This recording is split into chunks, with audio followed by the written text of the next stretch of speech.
আসসালামু আলাইকুম। আজকে আমি ঘরোয়া উপায়ে অল্প কিছু উপকরণ দিয়ে চালতার আচার রেসিপি শেয়ার করব। আমি প্রথমে চালতাগুলো কেটে নেব। কেটে নিয়ে ধুয়ে পরিষ্কার করে নিয়ে প্রেসার কুকারে লবণ পরিমাণ মতো পানি দিয়ে সিদ্ধ করে নেব। আমি জিরা, গরম মশলা, পাঁচফোড়ন ও শুকনা মরিচ ভেজে নেব।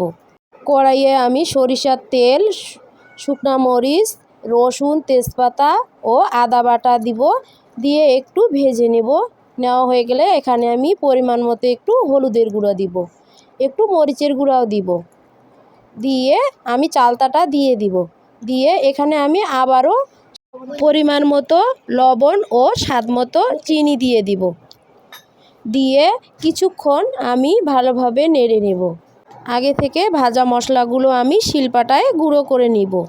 চিনিটা যখন গলে যাবে তখন আমি গুঁড়া মশলাটা দিয়ে দিব। দিয়ে কিছুক্ষণ নেড়ে নিলে হয়ে যাবে আমাদের মজাদার চালতার আচার। আল্লাহ হাফেজ।